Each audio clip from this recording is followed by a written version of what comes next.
We're in Bellingham, Massachusetts at the plaza at Bellingham Commons. I'll do a drive-by. Kind of mixed results. It's not a wow, but you can see it's a strip center. You would end up with the last 5, each unit is identical. They're all 60 by 20 units, and you would end up with the last 5 units. So you'd end up with this end cap. One of the issues is it's kind of hidden back here. You really can't see this from the road at all. I'll do a drive-by. So that's one of the issues. But the other issue is just loading and unloading. You can see there's a slope, and you really can't get to the back. The back is there's some gas lines back there. I think the only way to really, or the best way to do it is, and the owner doesn't have a problem, is if we get rid of these trees, we come off the rear of the building with a ramp it down into the parking lot. The semi can then either pull down the side street and back all the way up into here, or just come through the parking lot and pull in here.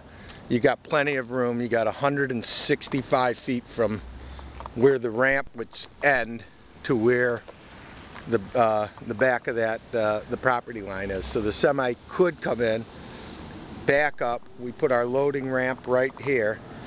They'd go up, come down, and then we build a ramp and go up and then into the side of the building, which would then be our warehouse. That's one option. Another option we talked about was building out a loading dock, digging this out. It's about 3.5 feet. The grade level's up about 3.5 feet already on the rear here, but then it slopes down. And you also have the gas lines right there, and which indicates to me that there's a main gas line somewhere down here. So we'd almost have to dig it out to get our 48 inches, and I think we might run into some utility problems. He thinks the gas line runs down the middle of this little alley here. So that's obstacle number 2. Obstacle number 3 is it's got low ceilings. You've got 14 feet. It's not real low. It's 14 feet 6 inches to the deck, but they have 3-foot girders that are 5 feet spaced apart. So, you know, unless we can put pallets in between those girders, you're looking at about an 11.5 foot section or ceiling height. Other than that, it sets up okay.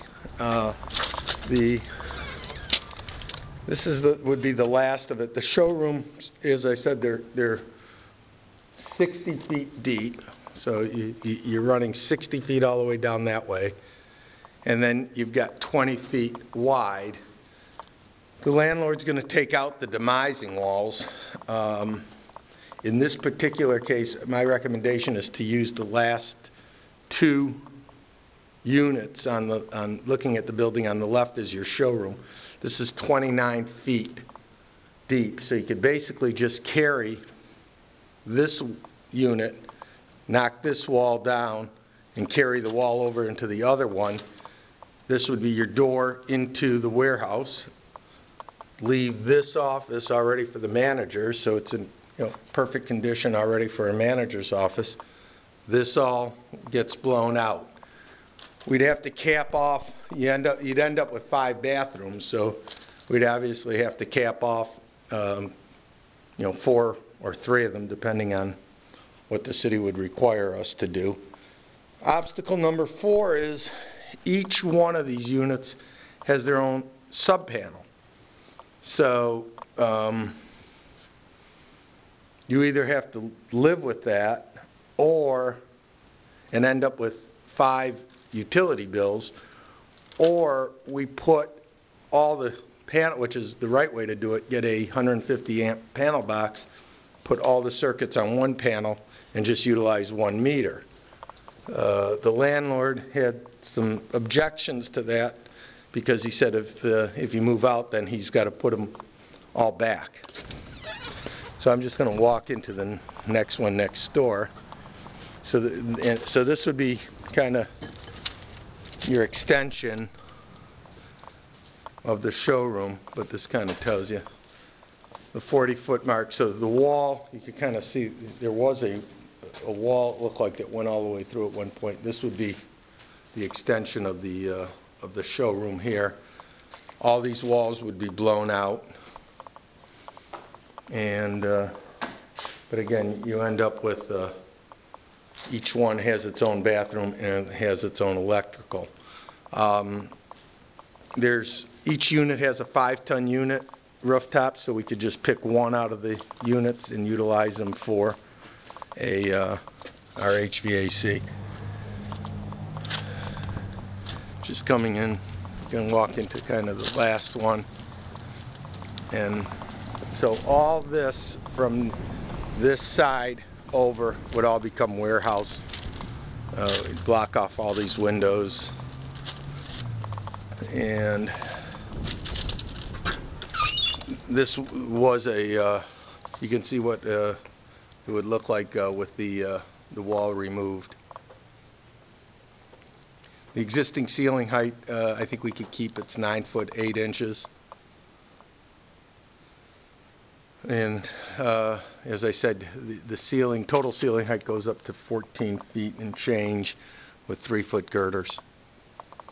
All the carpeting needs to be taken up, and all the flooring. Not sure what the responsibility of the landlords is, but